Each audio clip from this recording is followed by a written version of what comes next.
Denking van my hart, welbehaaglik wees voor u aangesig, o Here my rots en my verlosser. Amen. Ek wil elkeen uitnooi om dan die woord van die Here oop te maak in hierdie môre, by 1 Korintiërs hoofstuk 12, 1 Korintiërs hoofstuk 12, en ons gaan dan hier saam lees van môre vanaf vers 12 tot en met vers 31.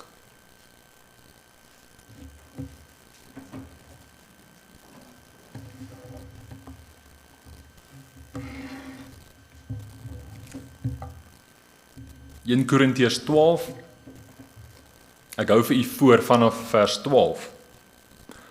Want net soos die liggaam een is en baie lede het, en al die lede van die een liggaam, al is hulle baie, een liggaam is, so ook Christus. Want ons is almal ook deur een gees gedoop tot een liggaam, of ons Jode of Grieke is, slawe of vrymanne, en ons is almal van een gees deurdronge. Want ook die liggaam is nie een lid nie, maar baie. As die voet sou sê, omdat ek nie die hand is nie, behoort ek nie aan die liggaam nie, behoort hy daarom nie aan die liggaam nie? En as die oor sou sê, omdat ek nie die oog is nie, behoort ek nie aan die liggaam nie, behoort hy daarom nie aan die liggaam nie? As die hele liggaam oog was, waar sou die gehoor wees? As dit geheel en al gehoor was, waar sou die reuk wees? Maar nou het God elkeen van die lede in die liggaam gestel soos hy gewil het. As almal een lid was, waar sou die liggaam wees? Maar nou is daar wel baie lede, maar net een liggaam. En die oog kan nie vir die hand sê, ek het jou nie nodig nie, of ook die hoof vir die voete, ek het julle nie nodig nie. Maar veel eerder is die lede van die liggaam noodsaaklik wat die swakste lyk. En die lede van die liggaam wat vir ons minder eerbaar lyk, beklee ons met oorvloediger eer. En so het ons sierlike lede oorvloediger sierlikheid. Terwyl ons sierlike lede dit nie nodig het nie, maar God het die liggaam saamgestel en aan die misdeelde lid oorvloediger eer gegee, sodat daar geen verdeeldheid in die liggaam mag wees nie, maar dat die lede gelyke sorg vir mekaar mag dra. En as een lid ly al die lede saam. En as een lid geëer word, is al die lede saam bly. Maar julle is die liggaam van Christus en lede afsonderlik. En God het sommige in die gemeente gestel, in die eerste plek apostels, ten tweede profete, ten derde leraars, daarna kragte, daarna genadegawes van gesondmaking, helpers, regeringe, allerhande tale. Almal is tog nie apostels nie, almal is tog nie profete nie, almal is tog nie leraars nie, almal is tog nie kragte nie. Het almal genadegawes van gesondmaking, spreek almal in tale, kan almal dit uitlê, maar beywer julle met die oog op die beste gawes, en ek wys julle 'n nog uitnemender weg. Net tot sover uit die onfeilbare en foutlose woord van die Here. U kan net so bly sit, dan bid ons saam.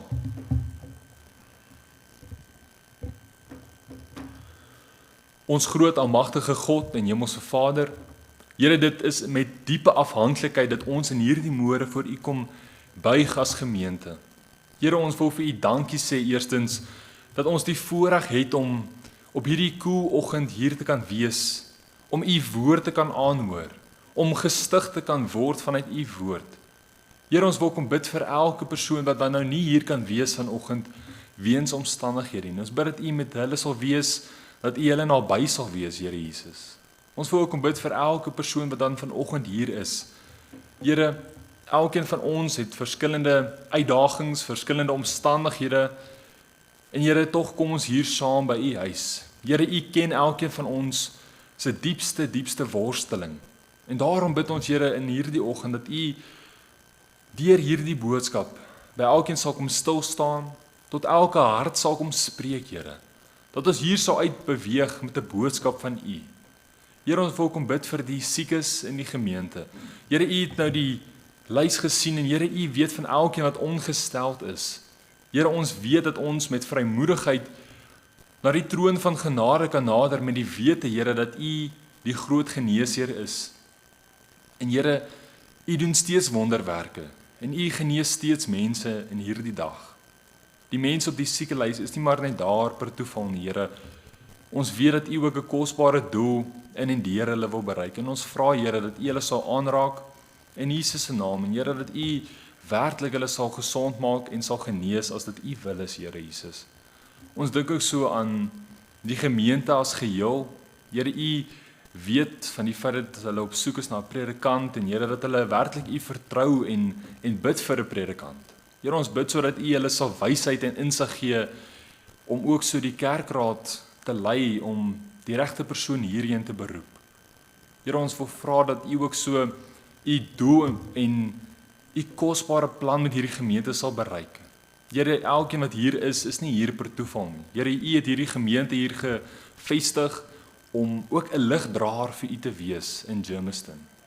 Here, ons bid sodat U werklik hier sal werksaam wees. Here, dat die planne en die dinge wat in plek sal val, Here. Dat dit tot eer van U naam sal wees en 'n getuienis van U goedheid. Here, ons dink ook so aan ons land en al die dinge wat aan die gang is hier. Ons dink aan die boere ook met die back and close. Ag Here, die verskriklike uitdagings wat hulle ook in die gesig staar. Here, ons kan nie anders as om dit ook maar net by U voete te kom neerlê, Here, en te vra dat U sal versterk, dat U sal kom oprig en sal kom krag gee waar nodig is.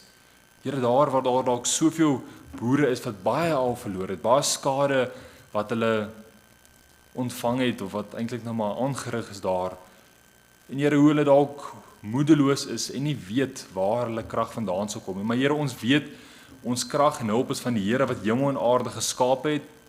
Here, daarom hoef ons nie te huiwer om by U voete te kom kniel, dat U ons sal aanraak en Here, dat U ons ook naby sal wees. En ons bid in besonder vir die boere in hierdie tyd, Here.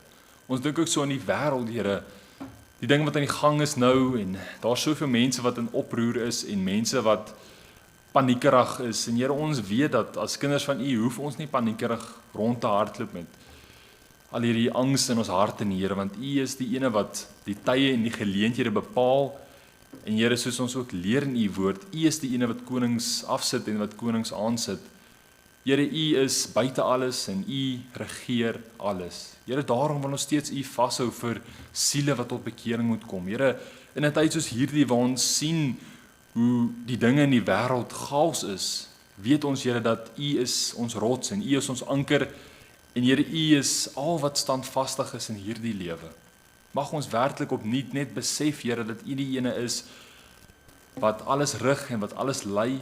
Maar Here, dat ons nie sal verswak en sal versuim om te bid vir siele wat tot bekering moet kom. Here, U woord leer vir ons dat U nie die belofte vertraag so sommige dit vertraging ag nie, Here, maar U is lankmoedig oor ons en wil nie hê dat sommige moet vergaan nie, maar dat almal tot bekering moet kom. Here, dit is U hart vir verlore siele en dit is ook ons hart in hierdie môre.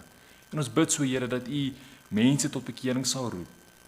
Maar Here, ons vra dat U asseblief nou tot ons elkeen sal spreek en dat U ook so die naprediker van U woord sal wees. Amen. Ek wil graag U aandag vestig dan op ons teks van oordeenking in hierdie môre. En dit is wel vers 27 uit ons geleesde gedeelte wat sê: "Maar julle is die liggaam van Christus en lede afsonderlik." Nou as ons na hierdie teks van oordeenking dan kyk, wil ek graag in hierdie môre met U praat onder die tema die kerk ledemaat. Die kerk ledemaat.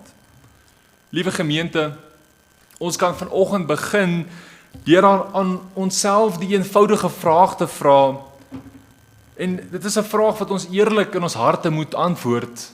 En die vraag wat ons vir onsself moet vra is: hoekom sit ek hier vanoggend? Hoekom sit ek hier? U hoef gelukkig nie hardop te antwoord nie, maar antwoord U self. Nie die regte antwoord nie, nie die Christelike antwoord nie, maar die eerlike en die ware antwoord. Is U vanoggend hier net omdat dit Sondag is? Is U vanoggend hier omdat dit maar net is wat U nog altyd doen? Is U vanoggend dalk hier omdat U 'n lidmaat is?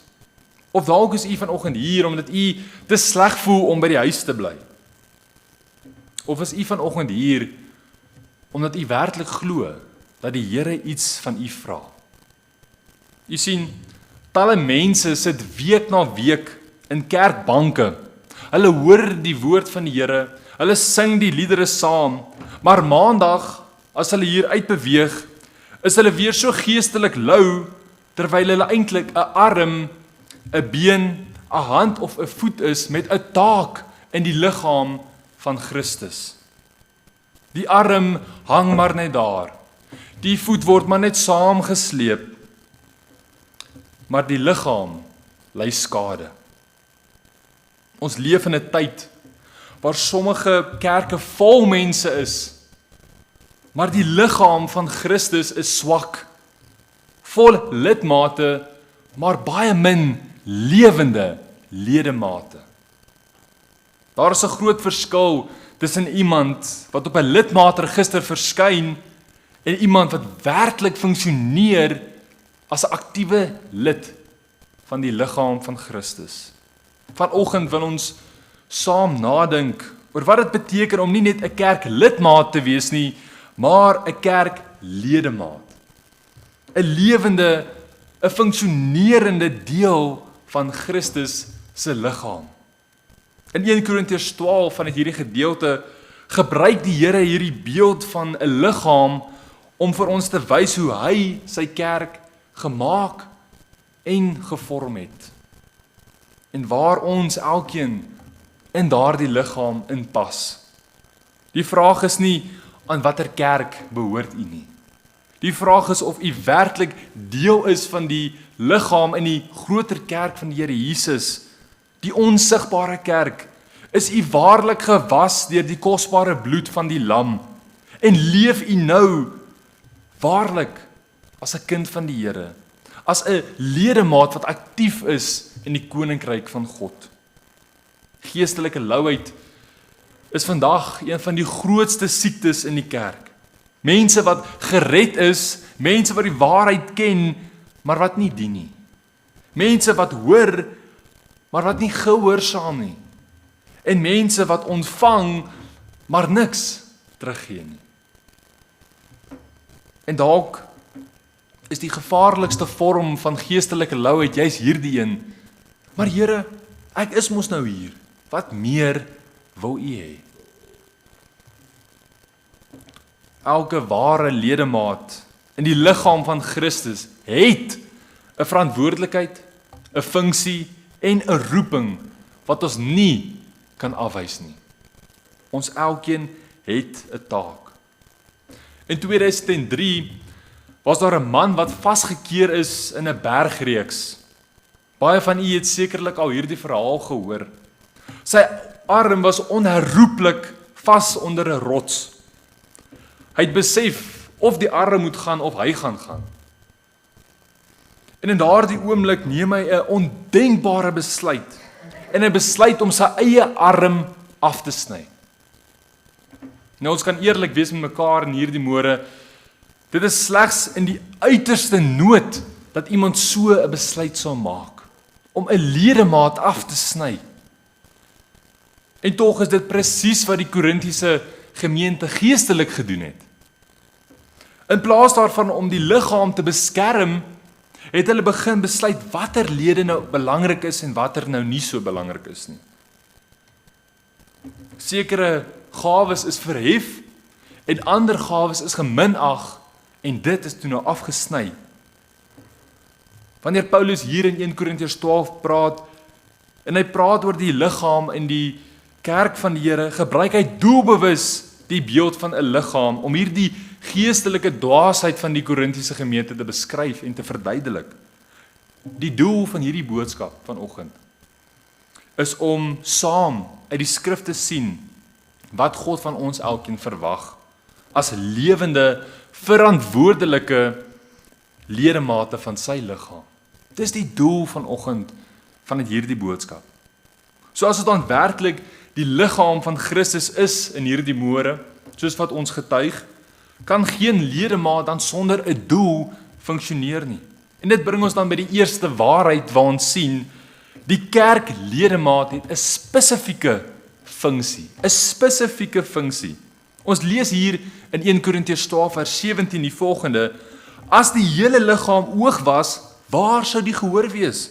As dit geheel en al gehoor was, waar sou die reuk wees? God het die kerk ontwerp as 'n liggaam met baie lede. En elke lid het sy eie persoonlike taak en funksie in hierdie liggaam. Die liggaam van Christus funksioneer nie op grond van hoeveel ledemate daar is nie, maar op grond van of elke lid doen waarvoor hulle geroep is deur die Here. In Korinthe was daar nie 'n tekort aan gawes nie, maar daar was 'n wanbegrip oor waarde. Sekere gawes is verhoog en ander gemaak asof dit maar net sommer niks is nie. Paulus wys hier hoe dwaas dit sou wees as 'n liggaam net uit een ledemaat bestaan het. Kan u uself indink? As ons vanoggend hier ingestap het. Hier stap net een been in. Hier stap net een arm in. Dit sou mos nooit werk nie. En dit is presies wat Paulus hier vir hulle probeer verduidelik. 'n Liggaam waar almal dieselfde is nie 'n sterk liggaam nie. Dis 'n verlamde liggaam. Dink aan 'n plaaslike gemeente soos hierdie. En dink aan die gemeente as 'n goed georganiseerde werksdag. As almal nou net daar voor wil staan en lekker praat en gesellig wees, maar niemand doen die ongesiene taakies agter die skerm nie, dan gaan ons nou eintlik niks gebeur nie. Dan gaan ons net eendag staan en praat. Maar jy sien, Paulus se punt hier is baie eenvoudig, maar dit is so diep en kosbaar. Hy sê hier dat elkeen het 'n unieke rol om te speel. 'n Rol wat noodsaaklik is vir die vooruitgang en die gesondheid van die gemeente en die liggaam. Liewe gemeente, is daar vanoggend werklik by u 'n verlange om deel te wees van dit wat God besig is om in hierdie gemeente te doen? Is u hart werklik daarin? Al is u nog onseker van wat u taak in die gemeente is. Die skrif sê nie aan sommige word 'n funksie gegee nie. Ons lees hier in 1 Korintiërs 12 vers 7, maar aan elkeen word die openbaring van die Gees gegee met die oog op wat nuttig is. Ons almal het verskillende gawes en talente gekry. Niemand word hier uitgesluit nie. Hierdie verantwoordelikheid is nie net vir die predikant of die kerkraad nie. Nie net vir 'n paar begaafdes in die gemeente nie, maar vir elkeen. Dit beteken eenvoudig dat as u deel is van die liggaam van Christus, dan het God iets spesifiek met u in gedagte. Al voel dit dalk nie vir u so nie, al beleef u dit nie nou nie. Nie almal dien op dieselfde manier nie, maar almal moet dien. Dis wat die woord van ons hier leer. Romeine 12 vers 4 tot 5 sê vir ons, want soos ons in een liggaam baie lede het, en die lede nie almal dieselfde werking het nie, so is ons almal saam een liggaam in Christus, en elkeen afsonderlik lede van mekaar. 'n Liggaam funksioneer nie wanneer almal dieselfde probeer doen nie, maar wanneer elkeen doen wat aan hom toevertrou is. Wanneer 'n gelowige begin dink, my bydra maak nie regtig saak nie.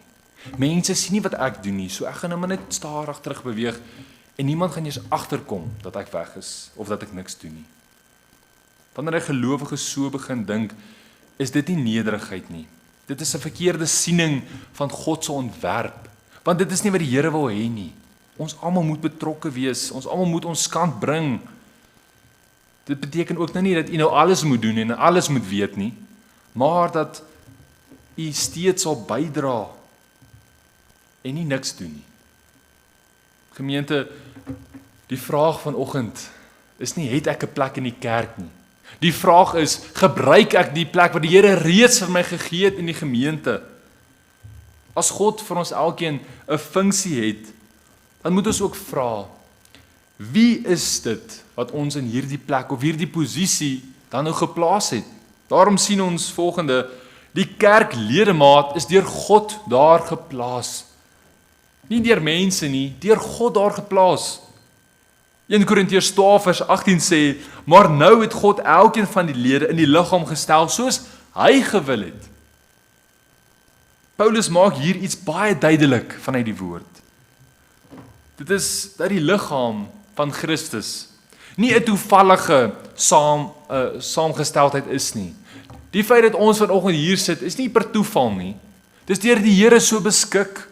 Die Here het u elkeen hier geplaas. Elke ledemaat is bewustelik, doelgerig en soewerein deur God se genade geplaas. Paulus sê dit nie net een keer hier nie, maar oor en oor sê hy dit. God het die liggaam saamgestel, vers 24. God het sommige in die gemeente gestel, vers 28. En God het elke lid in die liggaam geplaas soos hy gewil het, vers 18. So met ander woorde, die kerk is nie 'n menslike projek wat ons nou hier beleef nie. Dis God se werk. Dis sy liggaam. Soos God konings aanstel en tye bepaal, so bepaal hy ook waar elke gelowige in die liggaam van Christus moet funksioneer. Daniël 2 vers 21 sê, hy tog verander die tye en die geleenthede. Hy sit konings af en sit konings aan. 'n Ledemaat se plek in die liggaam is dis nie 'n saak van eie keuse, status of eie verdienste nie, maar dit word deur God bepaal. Dis hy wat u daar stel. Hierdie waarheid is nie net bedoel om ons te oorweldig met al die take wat daar nou is nie, maar dit is om ons te bemoedig. As God self elke ledemaat in die liggaam stel, dan beteken dit dat u nie hier sit sonder 'n doel nie. U is nie maar net gered om die kerkbanke warm te sit nie. U is nie per toeval hier nie. Nie u ouderdom nie, nie u persoonlikheid nie, nie u agtergrond of u vermoëns nie. God het u doelbewus hier geplaas. Dit beteken, u hoef nie iemand anders te probeer wees nie. U hoef nie 'n ander gawe nou ewe skielik te ontdek wat u nou moet uitleef nie. En u hoef nie te dien soos wat die ander mense dien nie. God maak nie foute wanneer hy mense plaas nie. Psalm 37 vers 23 sê, deur die Here word die gange van 'n man bevestig en hy het 'n welbehae in sy weg. Selfs wanneer ons onseker voel oor ons plek in die liggaam van Christus, al weet ons nie wat dit is wat die Here wil hê ons moet doen nie, steeds sal die Here ons gebruik. Die Here sal vir ons wys wat dit is wat ons moet doen as ons hom soek met ons hele hart. Die Here vra nie van u wat hy nie reeds in u hart bewerk het nie. Filippense 2 vers 13 sê, want dit is God wat in julle werk om te wil, sowel as om te werk, na sy welbehae. Wanneer ons begin glo dat God ons hier geplaas het, dan verdwyn die vrees van wat as. Dan begin ons vra, Here, wat wil u hê moet ek doen hier waar u my geplaas het? God plaas ons doelbewus hier, maar hy het nooit bedoel dat ons dit alleen moet aanpak of hierdie roeping alleen moet uitleef nie. Daarom sien ons ook, die kerkledemaat het ander lede nodig. 1 Korintiërs 12 vers 21 sê vir ons, en die oog kan nie vir die hand sê, ek het jou nie nodig nie, of ook die hoof vir die voete, ek het julle nie nodig nie. God het die liggaam van Christus so ontwerp, dat geen ledemaat onafhanklik van die ander kan funksioneer nie. Ons het mekaar nodig. Paulus maak dit baie eenvoudig. 'n Oog kan sien, maar dit kan niks vat nie. 'n Hand kan weer werk, maar dit kan nie rigting bepaal nie. In Korinthe het sommige begin dink dat hulle alleen genoeg is vir die gemeente. Hulle gawes was baie sigbaar, baie indrukwekkend en baie gerespekteerd. En daarom het hulle begin optree asof hulle nie die ander lede nodig het nie. Hulle het daar neus in die lug rondgeloop asof hulle die beste ding is onder die son. Maar Paulus sny dadelik hierdie gedagte af, Want 'n ledemaat wat sê, ek het jou nie nodig nie, verstaan duidelik nie hoe 'n liggaam werk nie. Elke lid ondersteun die ander lid en is afhanklik van mekaar. Selfs die sterkste, mees begaafde lid bly afhanklik van die mindere. God se ontwerp vir die kerk is nie 'n onafhanklike geestelike lone ranger nie, maar dit is, soos iemand eens gesê het, Christendom is 'n spansport, nie 'n solo optrede nie. 'n Liggaam is gesond, nie wanneer een lid uitblink en alleen alles doen nie, maar wanneer al die lede saam in harmonie werk, dan word die Here verheerlik en dan is die liggaam gesond. Dink aan 'n braaivleisvuur. Ek sien nou het ek almal se aandag. Solank as wat daardie kole by daardie vuur mooi saam is, bly die vuur en die kole warm. Maar haal nou een koeltjie uit daardie vuur uit en sit hom nou daar een kant, dan koel hy baie vinnig af en hy gaan dood. En dit is presies so in die geestelike lewe ook, in die gemeente ook. Ons is nie hier om alleen te funksioneer nie, want dan gaan ons net soos daardie koeltjie ook uiteindelik uitdoof en doodgaan. Ons het mekaar nodig op die einde van die dag. Liewe gemeente, hierdie punt is baie belangriker as wat ons soms wil erken. Want daar is mense waarmee ons nou nie so lekker oor die weg mee kom nie. Mense wat anders dink, anders praat en anders werk as wat ons doen. Mense wat dinge doen, dan vra ons soms, is dit regtig nodig? Hoekom doen hy of sy dit so? Dit sou makliker gewees het as daardie persoon dalk nie hier was nie. Maar Paulus sê, die oog kan nie vir die hand sê, ek het jou nie nodig nie. Met ander woorde, die probleem lê nie by die hand nie, maar by die oog se gesindheid. Ons vergeet soms dat God nie net mense gebruik wat by ons pas nie, maar mense wat sy liggaam nodig het. Daarom sê 1 Korintiërs 12 vers 22, maar veel eerder is die lede van die liggaam noodsaaklik wat die swakste lyk. Dit beteken dat daardie persoon wat u as onbelangrik, stadig, lastig of selfs oorbodig beskou, kan juis die een wees wat God doelbewus daar geplaas het. Geestelike volwassenheid word nie sigbaar as ons net met mense werk wat by ons persoonlikheid pas nie. Maar dit word sigbaar wanneer ons steeds bly dien, selfs wanneer dit uitdagend is. God gebruik nie net mense wat ons verstaan. Hy gebruik wel mense wat ons vorm en daardeur vorm ons ook persoonlik en ons groei ek nader in die Here. Ons heiligmaking word dikwels getoets daardeur. En soms is die grootste seën vir die liggaam juis daardie persoon of daardie ledemaat wat ons nooit self sou gekies het nie. En dit is hoe die Here werk. 'n Liggaam wat saamwerk moet ook saam bly. Daarom sien ons laastens, die kerk ledemaat moet eenheid nastreef.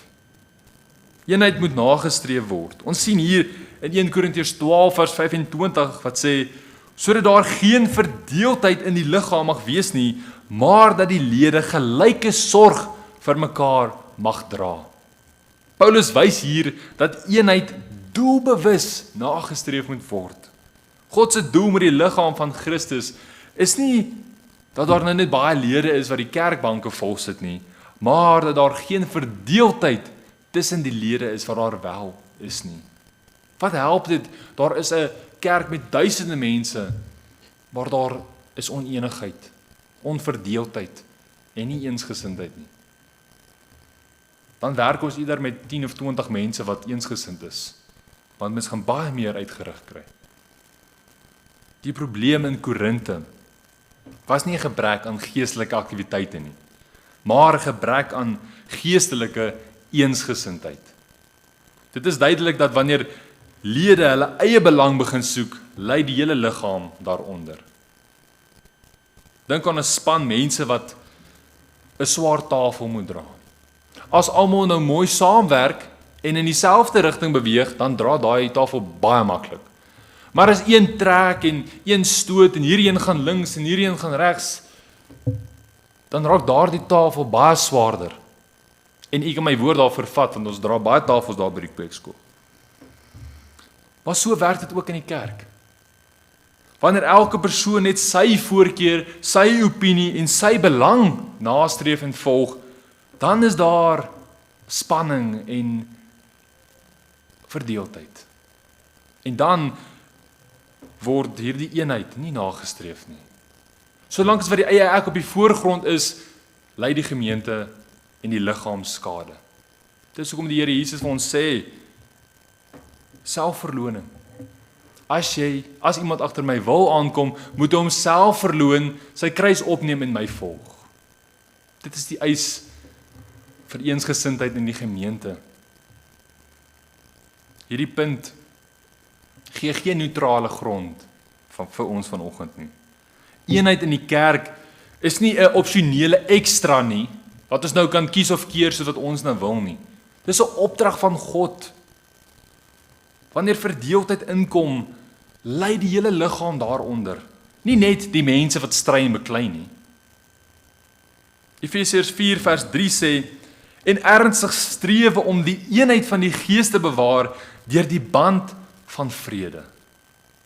Wie elkeen het seker al beleef dat as daar nie vrede in die gemeente is nie, is daar so dik atmosfeer en almal is half ongemaklik want niemand weet eintlik wat aangaan nie.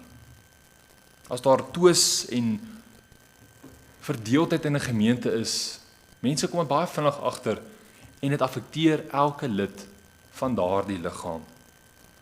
Eenheid gebeur nie van self nie. Dit vra inspanning. Dit is soos 'n huwelik. 'n goeie huwelik kom nie maar net van self nie. Dit vra inspanning. Dit vra selfverloning. Dit vra dat ons soms ons eie reg, ons eie keuses, ons eie opinie en ons eie trots moet neerlê. En dit is soms moeilik. Dit is moeilik om nou maar saam te stem terwyl jy weet jy's reg. Ons moet ons eie trots neerlê om eenheid na te streef. Want dit gaan nie oor ons nie. Dit gaan nie oor wat ek wil hê moet gebeur nie. Dit gaan oor Christus, dit gaan oor sy liggaam. Nie oor my nie. Dikwels sê mense, ek dien die Here, maar ek het nie mense nodig nie, asseblief. Ek het nie mense nodig nie. Maar die Bybel ken nie so Christendom nie. 1 Johannes 4 vers 20 sê, as iemand sê ek het God lief en sy broeder haat, is hy 'n leienaar. Want wie sy broeder wat hy gesien het, nie lief het nie, hoe kan hy God lief hê wat hy nie gesien het nie? Jy kan nie die hoof lief hê en die liggaam minag nie. Dis nie hoe dit werk nie. En eenheid beteken ook nie dat ons almal nou moet saamstem dat pineappel op pizza nou 'n baie goeie idee is of dat somer nou beter is as winter nie. Dis nie waar eenheid gaan nie. Dit beteken dat ons saam sal dien, selfs wanneer ons nie saamstem nie. 1 Korintiërs 12 vers 26 sê vir ons hier, en as een lid ly al die lede saam. En as een lid geëer word, is al die lede saam bly. Dis die natuurlike gevolg van eenheid in 'n gemeente. Waar daar ware eenheid is, word lyding gedeel. Word vreugde saamgevier en word niemand geïsoleer of een kant toe geskuif en as onbelangrik bestempel nie. Geestelike louheid breek eenheid af. Geestelike louheid sê, dit raak my nie. Hulle kan maar self aangaan, dit is hulle probleem.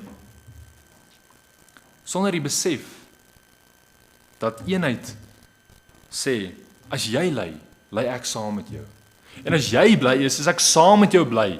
Ek is saam met jou in hierdie. Ek ondersteun jou, ek is daar vir jou. Dis wat eenheid in 'n gemeente werklik is. Om mekaar se laste te dra, soos die woord vir ons sê, dra mekaar se laste en vervul so die wet van Christus. Die kerk val nie uit mekaar omdat daar nie mense is nie, of omdat daar verskillende mense is, maar omdat mense ophou om vir mekaar om te gee.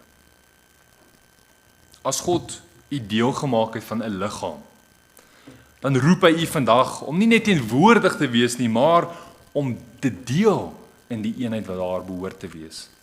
Nie net betrokke te wees nie, maar eensgesind in hierdie liggaam van Christus. Dis waartoe die Here ons roep uiteindelik. Hiermee vat ek saam, gemeente, hierdie boodskap vra uiteindelik nie net wat dink ons oor die kerk nie, maar dit vra, wat beteken ek vir die liggaam van Christus? Die Here het u nie gered om net 'n plekkie te vul in die kerkbank nie, maar om 'n funksionerende ledemaat in sy liggaam te wees. Ons elkeen gaan eendag verantwoording doen voor die Here vir dit wat ons vir hom gedoen het of nie vir hom gedoen het nie. Die Here gee vir u 'n geleentheid om diensbaar en werksaam te wees in hierdie liggaam. Wat 'n kosbare voorreg is dit nie? En u elkeen kan betrokke wees daar waar die Here dit op u hart lê. Die Here het u ook nie hier geplaas om alleen te staan nie, maar om saam te dien. En hy het u ook nie net deel gemaak van sy liggaam sodat verdeeldheid kan groei nie, maar sodat eenheid sigbaar kan word en nagestreef kan word. Daar is dinge wat net u kan doen. Daar is mense wat net u kan bereik. 'n Bydrae wat net u kan maak. En as u dit nie doen nie, bly dit onvoltooid. Nie dat die Here ons as nietige mense nodig het nie, maar ons het nog steeds 'n verantwoordelikheid. Moenie uitstap vanoggend hier met 'n mooi gedagte nie. Moenie maar net hier uitstap met 'n mooi gevoel nie, maar u moet hier uitstap met 'n besluit. Gaan staan voor die Here vanoggend en sê vir hom eerlik, Here, waar het ek opgehou funksioneer? Waar het ek ander gelos om maar net self die pak te dra?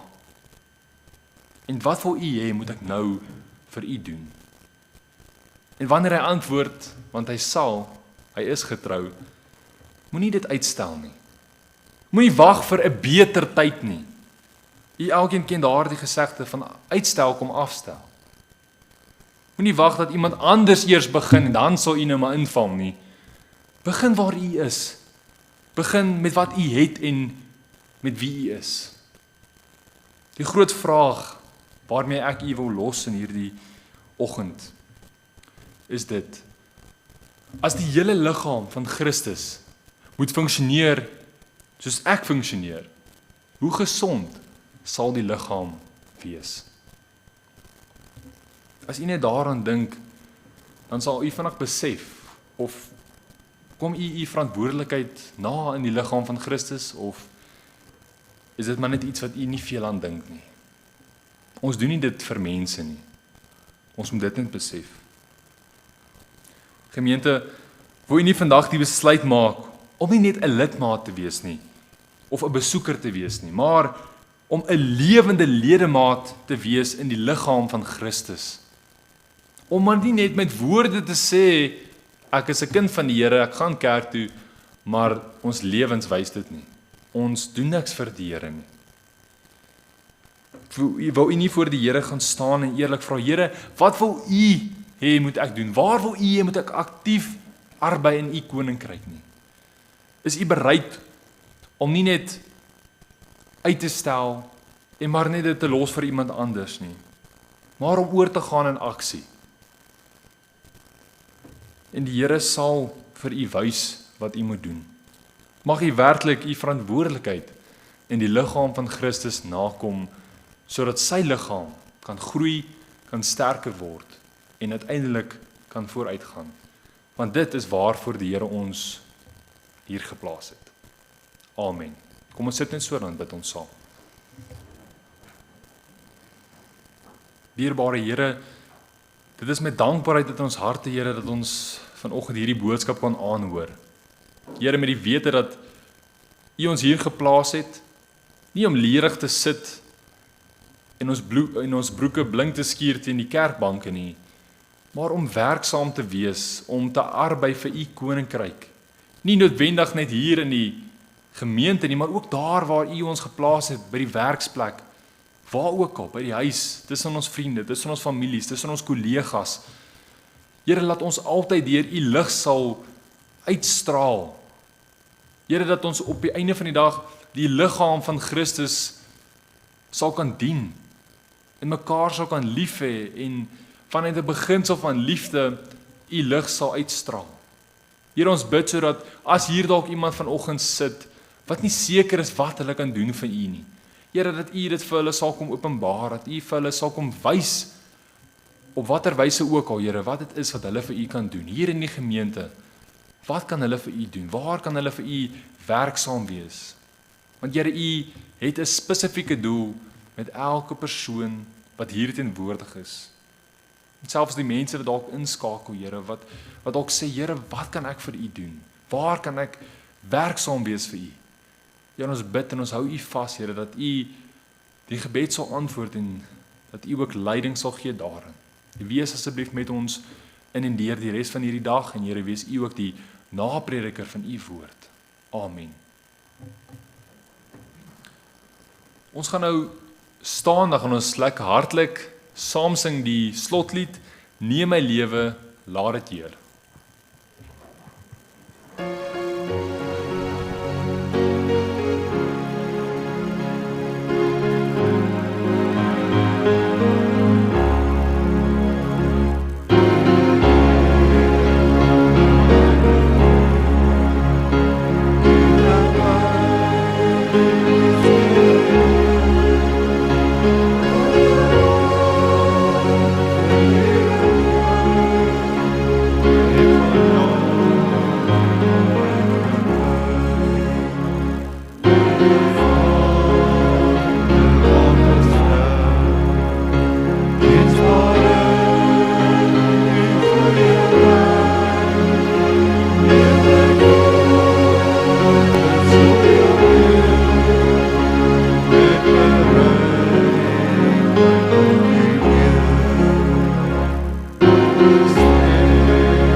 Baie dankie, ek hoop om elkeen ook vanaand te sien by die aanddiens.